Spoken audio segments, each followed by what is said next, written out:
आप सभी का स्वागत है। अगर आप कार्मिक के बीच रहते हैं और मेडिटेशन या इनर वर्क नहीं कर सकते, तो किस तरीके से हम कार्मिक के बीच रहकर भी इनर वर्क कर सकें, आज इस पर हम बात करेंगे। ओके, तो चलिए, ये बहुत इम्पॉर्टेंट वीडियो है। एक एक चीज़ को सुनना और समझने की कोशिश करना और अपने सबकॉन्शियस माइंड को सही तरीके से प्रोग्राम करना। ओके, पहला तो गलत माइंडसेट ये बैठा हुआ है कि समस्या ही सारी चीज़ की समस्या है ना। आपको मैं बताती हूँ कि जैसे ड्रामाज में बताया जाता है ना, सभी लोग बोलते हैं हे भगवान किसी की लाइफ में कोई समस्या ना आए, हमारे घर में कोई समस्या ना आए, हे भगवान कोई समस्या ना आए, है ना।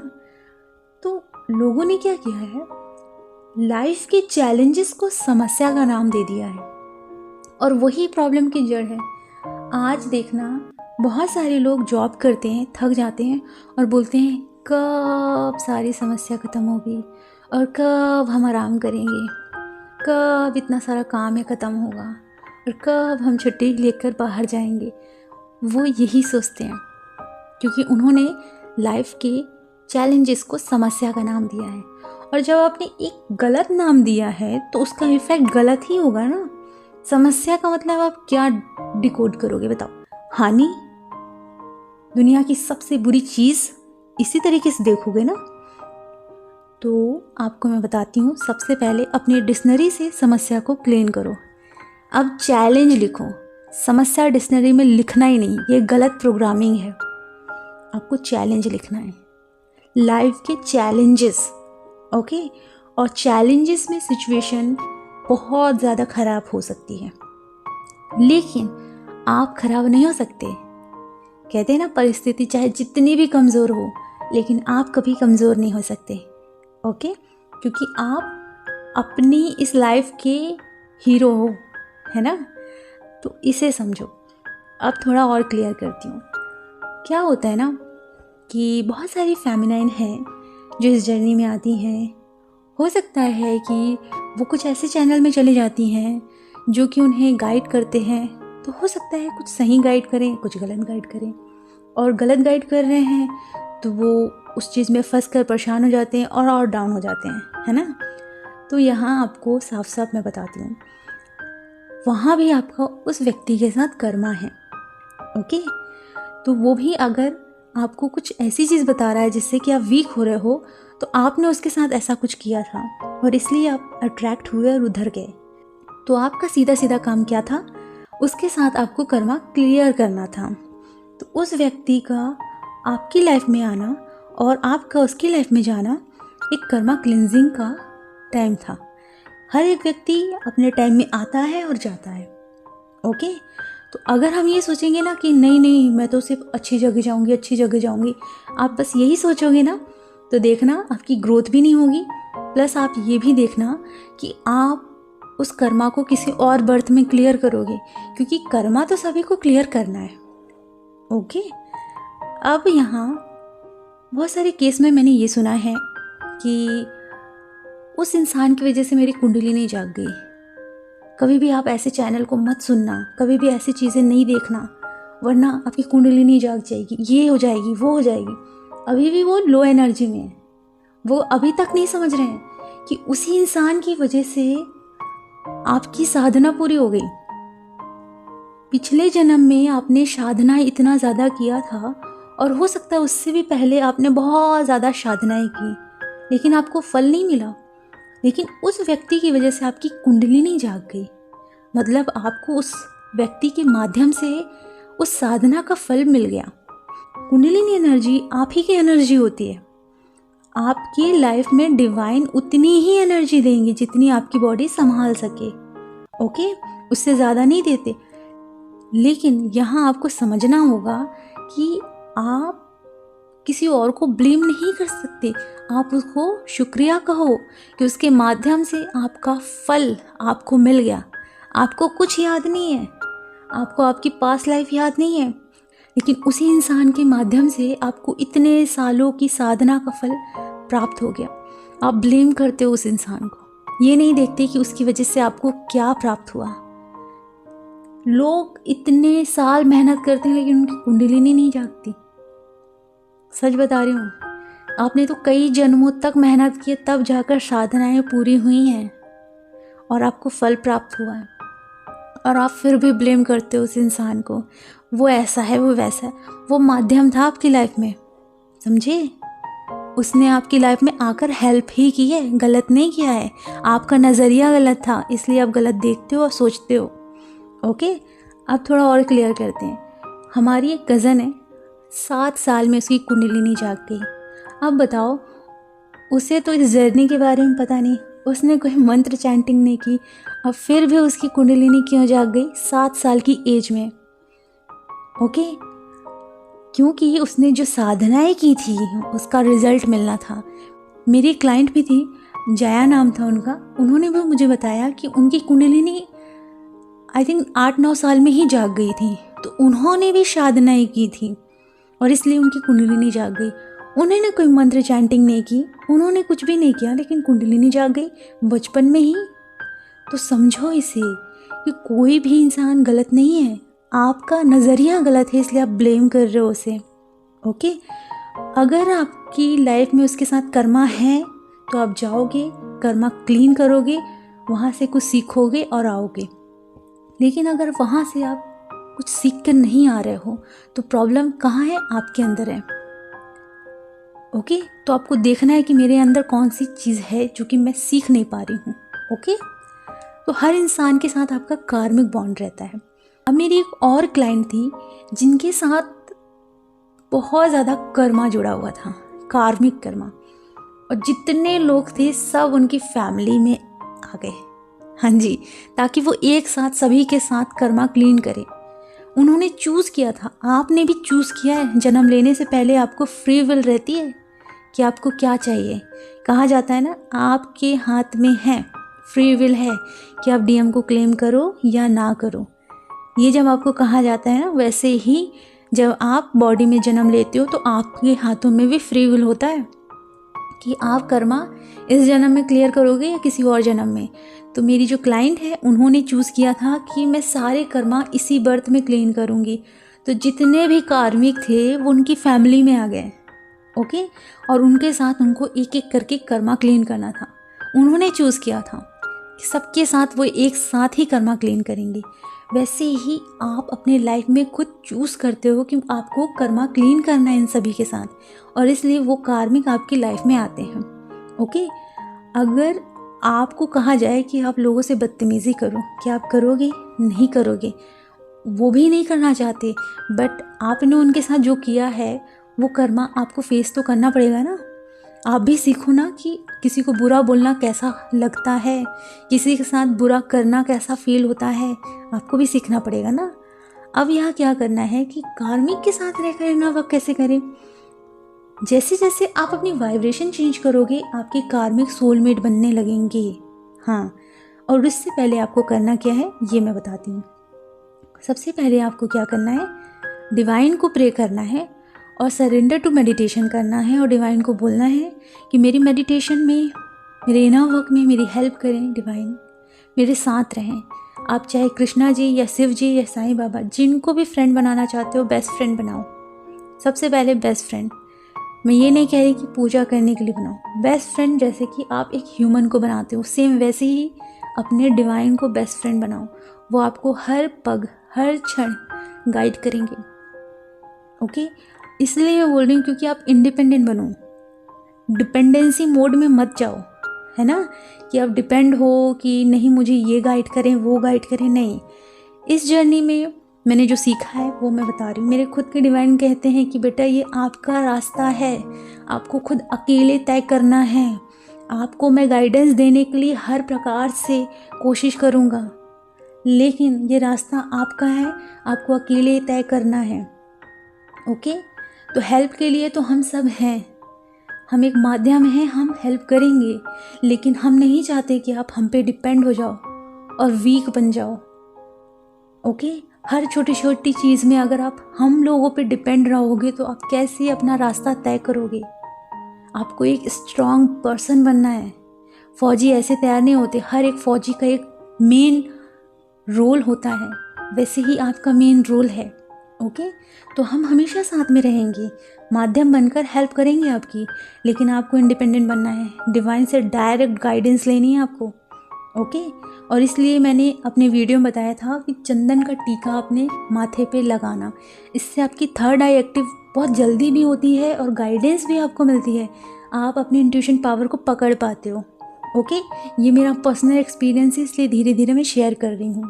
ओके, अब क्या करना है कि जितनी भी चीज़ें आपको डिस्टर्ब कर रही हैं, डिवाइन से बोलना है कि मुझे मेरे इनर वर्क में आप हेल्प करें। जब मैं इनर वर्क करूँ तो कोई मुझे डिस्टर्ब ना करे, ये आप देख लेना, मुझे आप पर पूरा भरोसा है, आप मेरा ख्याल रखोगे। उसके बाद जितने भी चैलेंजेस हैं, मैं उस चैलेंजेस को क्लियर करने के लिए रेडी हूँ। ओके, अब जब आपने ये बोला है तो वो होगा ही होगा, पूरे विश्वास के साथ बोलना और डेली बोलना, डेली। ओके, डेली इन चीज़ों को बोलना, ताकि डिवाइन इन चीज़ों को, वैसे तो एक ही बार में सुन लेते हैं, लेकिन आपका सबकॉन्शियस माइंड भी इन चीज़ों को सुन ले। ओके, अब क्या करना है कि आपने जो भी इनर वर्क किया, उसके बाद बहुत सारे लोग आएंगे, आपको कुछ भी बोलेंगे, ये है वो है, तो आपको रिएक्ट नहीं करना है। आप अपने गुस्से को एक अलग माध्यम से निकालना, पर रिएक्ट मत करना। जब भी गुस्सा आ रहा है, आप बाहर निकल जाओ, किसी रूम में बैठ जाओ। ओके, और बैठो और उस समय शांत रहो, फड़फड़ाओ मत। बहुत ज़्यादा लोग हैं ना, परेशान हो जाते हैं, ये हो रहा है, कार्मिक परेशान कर रहे हैं, ये कर रहे हैं, वो कर रहे हैं। नहीं, उस समय ज़रूरत है साइलेंस की, बहुत ज़्यादा ज़रूरत है साइलेंस की। साइलेंस ही आपको ग्रो कराएगा। जितना ज़्यादा आप अकेले में रहोगे, उतना ज़्यादा आप देखोगे कि क्या से क्या हुआ और कैसे से कैसे हुआ और कैसे आपने रिएक्ट किया और कैसे आपने रिएक्ट नहीं किया। साइलेंस बहुत ज़्यादा ज़रूरी है आपकी जर्नी में। शांत बैठना और उस सिचुएशन को देखना कि कैसे कैसे हुआ, मेरे अंदर कैसी कैसी एनर्जी क्रिएट हुई और मैं कैसे रिएक्ट करने के लिए कोशिश ही कर रही थी कि तुरंत ही मैं आ गई। उस समय डिवाइन को बोलना, डिवाइन मेरे अंदर जितने भी ब्लॉकेजेस हैं, जितनी भी नेगेटिविटी है, सब रिलीज़ कर दीजिए, और जब भी कुछ ऐसा हो मुझे संभाल लीजिएगा। आप मेरे दोस्त हैं ना, प्लीज़ मुझे संभाल लीजिएगा। और देखना, कोई भी कार्मिक आपको कुछ भी बोलने की कोशिश करेगा, वो कोशिश करेगा क्या, वो बोल ही देगा। उस समय ना आप रिएक्ट करने के लिए 100% पूरे मूड में आ ही जाओगे कि आपको रिएक्ट करना है, लेकिन अंदर से आवाज़ आएगी, रुक जाओ, शांत हो जाओ। हमें ऐसा नहीं करना ना, हमें डिवाइन क्वालिटी अपनानी है और डिवाइन की तरह ही बिहेव करना है। उस समय पता है, एक और चीज़ नोटिस करना अपनी लाइफ में, एक चीज़ अपनी लाइफ में फीड कर लेना, अपने सबकॉन्शियस माइंड में फीड कर लो कि डिवाइन यहाँ होते तो कैसा रिएक्ट करते, अगर कोई ऐसा बोलता तो डिवाइन मेरे जगह होते तो क्या करते। आंसर मिलेगा, डिवाइन मुस्कुराते, किनारे हो जाते, क्योंकि डिवाइन का मेन संस्कार क्या है, पीस, हैप्पी, लव। कोई कुछ भी बड़बड़ आ रहा है, वो वहाँ क्रोध नहीं करेंगे, वो मुस्कुरा के निकल लेंगे। जब कोई रिएक्ट कर रहा है, कुछ भी बोल रहा है ना, उस समय आप शांत हो जाना। जब आप शांत हो जाते हो ना, तो सामने वाला और ज़्यादा परेशान हो जाता है और फिर वो कुछ बोलता ही नहीं, क्योंकि आपने अपना रिएक्शन क्या दिया है, कुछ भी नहीं। तो जब आप ही आंसर नहीं दोगे तो सामने वाला क्या करेगा, वो बार बार बड़बड़ाएगा, कुछ टाइम में खुद ही शांत हो जाएगा। आपको मैं कमेंट बॉक्स में एक वीडियो पिन कर दूंगी, आप देखना कि किस तरीके से एनिमल किसी को भी नुकसान नहीं पहुंचाता। हम ना अपनी वाइब्रेशन से लोगों को इफ़ेक्ट कर देते हैं, इसलिए वो इंसान परेशान हो जाता है। हमें अपनी वाइब्रेशन को शांत रखना है, बैलेंस में रखना है। धीरे धीरे मैं कुछ मेडिटेशंस भी मैं यूट्यूब में डालूंगी, ताकि आप लोग थोड़ा और ग्रो करो। ओके, यहाँ मैं आपको क्लियर बताना चाहती हूँ कि यहाँ आपको क्या करना है। जब भी कोई रिएक्ट करे, आपने अपने डिवाइन को कह दिया है, लेकिन आपको ये भी ध्यान रखना है कि मेरे डिवाइन यहाँ होते तो कैसा रिएक्ट करते। कुछ भी नहीं करते, वो चुपचाप निकल जाते, क्योंकि जो वैसे ही बौखला रहा है उसके सामने आप बौखलाओगे तो क्या होगा, वो डबल बौखलाएगा, काम होता रहेगा। इससे अच्छा है शांत हो जाओ।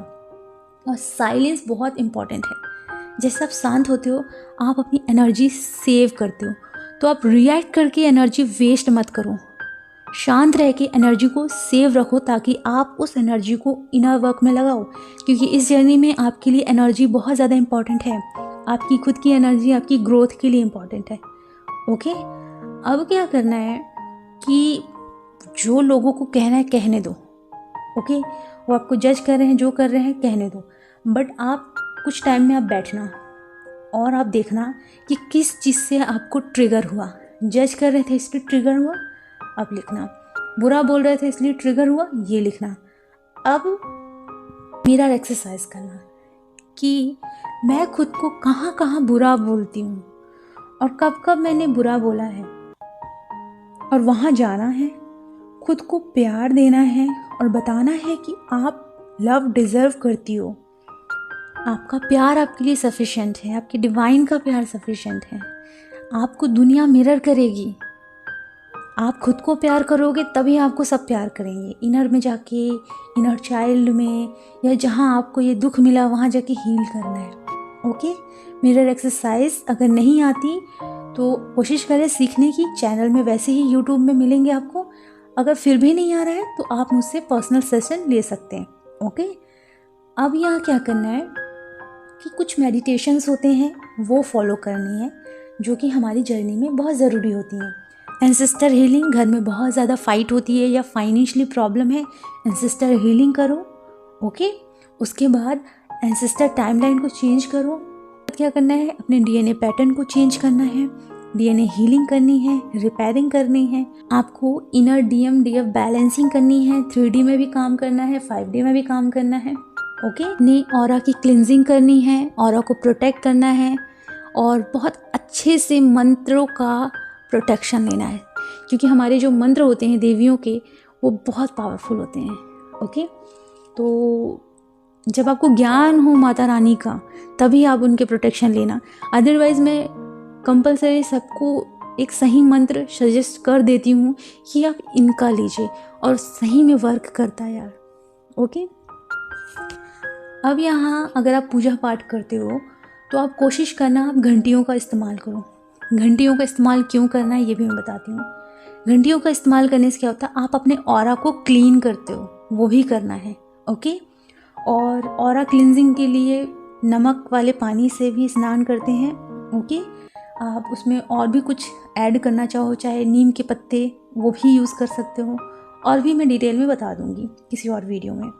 अब क्या करना है कि आपको उन लोगों से कर्मा क्लिनजिंग करनी है जो कि मेन पॉइंट है, और फॉरगिवनेस की प्रैक्टिस। अब ये क्या करना है, अब आपको एंसेस्टर हीलिंग भी पहले करनी है, और फिर आपको सोने से पहले कर्मा क्लिनजिंग करनी है, और फॉरगिवनेस प्रैक्टिसेस भी करनी है। डेली करो, डेली होपोनोपोनो है वो भी करो। ओके, जो आपको अवेलेबल है वो करो, क्योंकि आपके लिए डिवाइन ने सब बनाया है, कुछ गलत नहीं है। आपकी लाइफ में गूगल है, यूट्यूब है, आप जो ढूंढोगे मिल जाएगा। बस आप करो, आप पूरे डेडिकेशन के साथ करो। ये सोच के करो कि आप जो कर रहे हो उससे वर्क होगा ही होगा। ओके, क्योंकि डिवाइन की पावर्स होती है सबके पास, हर कोई डिवाइन एनर्जी है। तो आप लोग करो, जो भी कार्मिक बंधनों में है देखना। अगर आप फॉरगिवनेस प्रैक्टिस करते हो, कर्मा क्लिनजिंग करते हो, धीरे धीरे एंसेस्टर हीलिंग, डीएनए हीलिंग, धीरे, ये नहीं कि पूरी लाइब्रेरी में घुस के पूरी बुक पढ़ रहे हो, नहीं, धीरे धीरे करना है। हर चीज़ का समय होता है। ओके, और फिर देखना किस तरीके से आपकी हीलिंग होनी शुरू हो जाएगी। जैसे मैंने बताया है आपको, डिवाइन को बेस्ट फ्रेंड बना लेना, देखना कैसे गाइड करेंगे आपको। ओके, हर एक चीज़ मैं क्यों बता रही हूँ, बिकॉज ये मेरा खुद का पर्सनल एक्सपीरियंस है। ये काफ़ी वर्क करता है डियर, लेकिन आपको पूरे डेडिकेशन के साथ फॉलो करना है। अगर आपने करना शुरू किया तो देखना आपकी लाइफ चेंज हो जाएगी 1 महीने में। ओके, अपना ख्याल रखें, खुश रहें, गॉड ब्लेस यू।